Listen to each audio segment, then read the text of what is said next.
Welcome to recipes in my way. இன்றைக்கி நம்ம அருமையான சுவையில் உடுப்பி ஸ்டைல் உப்புமா தான் செய்ய போகிறோம்.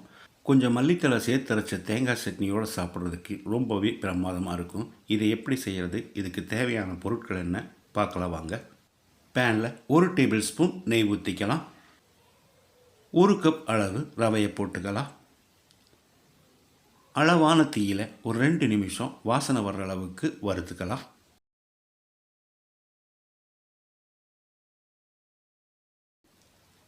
நல்லா வாசனை வர அளவுக்கு வறுபட்டுருச்சு. இதை எடுத்து ஒரு பிளேட்டில் கொட்டி ஆற வச்சிடலாம்.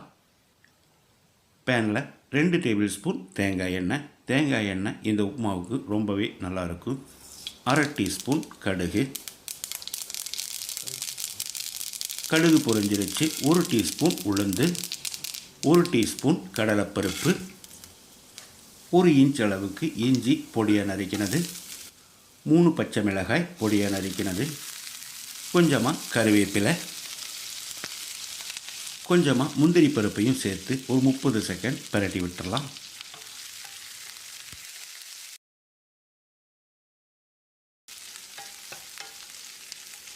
மீடியம் சைஸில் 2 பெரிய வெங்காயம் பொடியாக நறுக்கினது.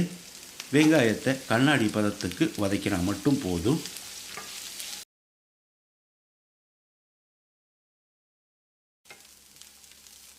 வெங்காயம் கண்ணாடி பதத்துக்கு வதங்கிருச்சு. நம்ம வறுத்து வச்சுருந்த ரவையை போட்டுக்கலாம்.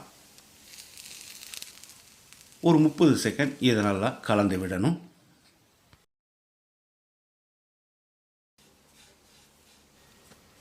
இப்போ இதில் 1/4 கப் அளவுக்கு துருவின தேங்காயையும் சேர்த்து கலந்து விட்டுறலாம்.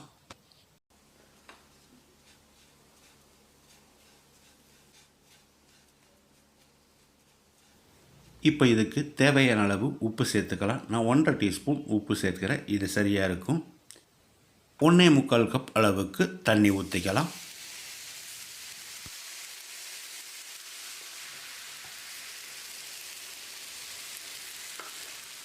அளவான தீயிலேயே 1 நிமிஷம் இதை நல்லா கலந்து விடணும். எந்த காரணத்தை கொண்டு தீ அதிகப்படுத்தி வச்சுக்க வேண்டாம். நல்லா மிருதுவாக உப்புமா ரெடி ஆயிடுச்சு. இப்போ இதில் 1/2 எலுமிச்சம்பழத்தோட சாறையும் சேர்த்துக்கலாம். இது ஆப்ஷனல் தான்.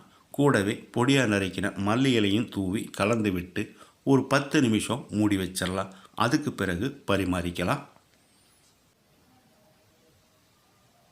கொலன்னு களி மாதிரி இல்லாமல் உதிரியாக நான் செஞ்சுருக்கிற இந்த உடுப்பி ஸ்டைல் உப்புமாவை இதே மாதிரி இதே அளவுகளோட நீங்கள் செய்து பாருங்கள். இந்த வீடியோ பிடிச்சிருந்தா லைக் பண்ணுங்கள், கமெண்ட் பண்ணுங்கள், ஷேர் பண்ணுங்கள். சப்ஸ்கிரைப் பண்ணாதவங்க சப்ஸ்கிரைப் பண்ணுங்கள். மறக்காமல் பெல் பட்டனை கிளிக் பண்ணுங்கள்.